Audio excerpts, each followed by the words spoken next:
क्या है? क्यों बोल रहा है? नहीं नहीं गलत बात। क्या गलत बात? नहीं नहीं तुमने क्या तुम्हें ज्योतिष का जान पता है? सनातन धर्म का बेड़ा गर्क कर रहा, हम संतों को बदनाम कर रहा, लोग बाबा बना रहे हैं, कोई बाबा है, इनको जो है मेंटल हॉस्पिटल जाना चाहिए। मैं जा रहा हूँ ना। वीडियो देखी होगी कि किस प्रकार उसके साथ हाथापाई की जा रही है। उस व्यक्ति के साथ अपशब्दों का प्रयोग किया जा रहा है और किनके द्वारा? जो समाज में मान्यता प्राप्त महात्मा संत और मंडलेश्वर और मठाधीश हैं उनके द्वारा। और क्या कहा जा रहा है कि तू जो सनातन धर्म का सा भी नहीं जानता है, वो सनातन धर्म की रक्षा करने के लिए, सनातन धर्म का प्रचार करने के लिए बाबा बना हुआ है। तू बाबा नहीं है, तू बाबा बनने के योग्य नहीं है, तू ढोंगी है, तू सनातन धर्म का बेड़ा गर्क कर रहा है। ये सब बातें उससे कही जा रही हैं। हाँ, क्यों? क्योंकि अभी कुछ दिन पहले ही उसकी एक वीडियो वायरल हुई थी जिसमें उसने कहा था कि विराट कोहली अपना पूरा दम लगा ले, पूरी टीम इंडिया दम लगा ले, परंतु इस बार इंडिया मैच नहीं जीतेगी। किस मैच के विषय में चर्चा की मुझको नहीं पता और कब कौन जीता ये मुझको नहीं पता। सुनने में जो आया कि इंडिया जीती और विराट कोहली ने बढ़िया रन बनाए। उसके बाद लोगों ने उसको भरजोर विरोध किया, जो कि करना चाहिए था, क्योंकि वो उसका अनुचित प्रयास था समाज में अपने वचनों को रखने का। एक अनुचित प्रयास था उसका। यदि मान के चलिए यदि टीम इंडिया हार जाती तो भविष्य वक्ता के रूप में वो प्रस्तुत हो सकता था समाज में, क्योंकि समाज तो अंधी है, लेकर पड़ी हुई है किसी न किसी के पीछे। इस घटना में, परंतु जो वर्तमान में जो घटना घटी है, इस सब को देखते हुए, देखने के बाद जब उसकी इमेज जनता में थोड़ी सी डाउन आई तो उसका फायदा उठाते हुए कुछ पाखंडी जो संत के रूप में बैठे हुए हैं बड़ी बड़ी गद्दियों पर, बड़े बड़े मंडलों के मंडलेश्वर बने हुए हैं, ये उससे कह रहे हैं कि तू बाबा है क्या? पहली बात, इन लोगों को बोलने से पहले समझ लेना चाहिए कि बाबा यदि कोई है तो इनको क्या आपत्ति है। बाबा तुम में नहीं होते हैं, सनातन धर्म में कोई बाबा होता ही नहीं है। बाबा तुम लोगों के ऊपर शब्द थोपा गया है। पूज्य संत रितेश्वर जी महाराज की आप वचन सुन लीजिएगा बाबा शब्द के प्रति भी। और मैंने भी जहां तक देखा है, किसी सनातन ग्रंथ में, किसी वेद में, शास्त्र में बाबा शब्द का उपयोग नहीं किया गया है। साधु, संत, महात्मा, यति, परिव्राजक इत्यादि शब्दों का उपयोग किया गया है। और ये बाबा शब्द को लेकर उससे लड़ रहे हैं कि तू बाबा है, तू बाबा है, बाबा बनकर सनातन धर्म का बेड़ा गर्क कर रहा है। तो बाबा तो तुम लोग बनाते हो और बाबा तुम ही हो, और बाबा हो इसलिए सनातन धर्म का बेड़ा गर्क तुम लोग कर रहे हो। और ये लोग जो वास्तव में जो उसके प्रति जो अभी दुर्भाव रख रहे हैं ना, जो उससे ईर्ष्या कर रहे हैं, देखिए मैं उन लोगों को भी दोष देता हूं जिन लोगों ने उसको बढ़ाया, उस पर विश्वास किया, वो मोहबस किया, अज्ञानता से किया। और ये लोग द्वेष करते हैं उससे, क्योंकि इनकी दुकानें बंद हो रही हैं, क्योंकि उसको जो जानकारी प्राप्त होती है वो तत्काल बता देता है। उसको जैसा लगता है वो बोल देता है। उसको लगा कि टीम इंडिया हारेगी, बोल दिया, भले ही सत्य नहीं था, परंतु कई बातें ऐसी हैं जो उसको लगती हैं और वो सत्य हैं। और उस सत्य को ये जो सनातन समाज के ठेकेदार बने हुए हैं, सनातन धर्म के ठेकेदार बने हुए हैं, वो छुपाते हैं, वो उनको गोही रखते हैं, वो उनको अपने तक ही सीमित रखते हैं, लोगों को नहीं बताते हैं। उन बातों को वो रिवील कर देता है, वो सबके सामने पब्लिकली बोल देता है, और वो इनको लगती है मिर्च। अब क्योंकि उसमें कोई त्रुटि कभी देखी नहीं, और जब त्रुटि नहीं देखी तो इस त्रुटि के तहत उसके ऊपर हावी होने का इनको अवसर मिला। क्योंकि प्रयागराज का कुंभ, महाकुंभ आपको मालूम ही होगा कि पूरे देश की और पूरी दुनिया की नजर उस मेले पर थी, और उस मेले में सबसे विशेष तरीके से यदि प्रसिद्ध कोई था तो ये अभय सिंह जी थे। तो इस कारण से उस समय इनको कोई अवसर मिला नहीं कि उससे कुछ कह सकें, क्योंकि वो जानकारी भी काफी अच्छी रखता है।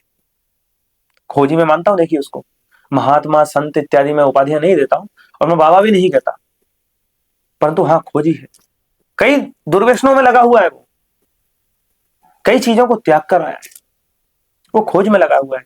यदि उसको सच्चा मार्गदर्शन मिल जाए, मान के चलिए आप जो लोग, जो ये महात्मा है जो उससे कह रहे हैं ढोंगी है, पाखंडी है, सनातन धर्म का बेड़ा गर्क कर रहा है, यदि ये इतने योग्य है तो वो तो मानने के लिए तैयार है, वो तो जानने के लिए तैयार है।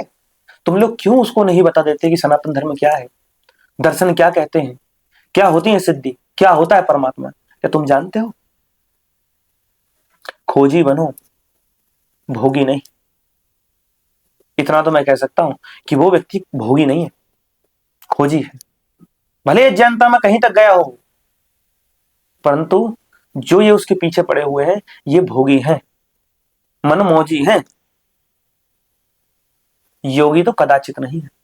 यदि योगी होते तो इन्होंने इतने अपशब्द बोले कि आप देख सकते हैं जो वीडियो चल रही ना इनकी, उस वीडियो में भी न्यूज चैनल वालों को इनकी आवाज म्यूट करनी पड़ी, इनकी बातें दबानी पड़ी, इतने अपशब्द इन लोगों ने बोले हैं उससे।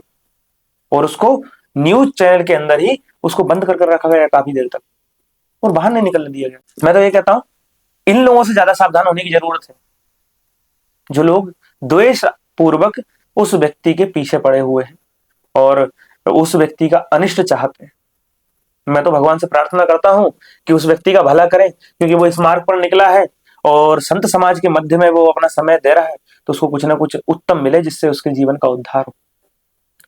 और यदि वो कभी चाहे तो मैं ऐसे कई परिचय बता सकता हूं, नहीं सनातन धर्म में महात्मा है, आज भी विद्यमान है, जो कि समाज का उद्धार और निष्पक्षता के साथ किसी को समझने का प्रयास करते हैं। मेरे पूज्य गुरुदेव भी है स्वामी गणेशानंद जी महाराज, काफी अच्छे से दर्शन समझाते हैं। मैं तो कहता हूं यदि अवध सिंह जी तक मेरी यदि बात पहुंचती है तो कभी आए, गुरुदेव से मिले और समझे दर्शन क्या होते हैं वास्तविक। वो बड़ी अच्छे से, हाँ गुरुदेव का, हमारे गुरुदेव का कोई आग्रह नहीं होता किसी से कि मैं ये कह रहा हूं यही सत्य है। वो ये कहते हैं, मैं ये कहता हूं मैंने ये सत्य जाना है, कि तुम इससे अच्छा सत्य जानते हो मुझको बता दो, मैं मान लूंगा। और गुरुदेव शिष्य बनाकर नहीं पढ़ाते, सहपाठी बनकर पढ़ते हैं और पढ़ाते हैं। तो इसलिए मैं निवेदन करना चाहूंगा इस वीडियो के माध्यम से, यदि उन तक पहुंचती है, कि एक बार अवश्य आए और देखें कि कैसे होते हैं। महात्मा भी हैं काफी और काफी ढोंगी भी हैं इस समाज में। और क्योंकि मैं भी लगभग जो है 12 साल की आयु से तो लगातार इन लोगों के बीच में रहा हूं, कई गुरुकुलों में गया हूं, कई पाखंडियों में भी रहा हूं, काशी में गया। काशी में तो एक महात्मा ऐसा मिला था जिसने मेरी पैर में रस्सी बांध कर रखी हुई थी, जिससे भाग ना जाऊं, क्योंकि काम करता था। पौराणिक वैष्णव महात्माओं में रहा था मैं, तो महात्माओं में काम करना सीख ही जाते हैं वृंदावन में।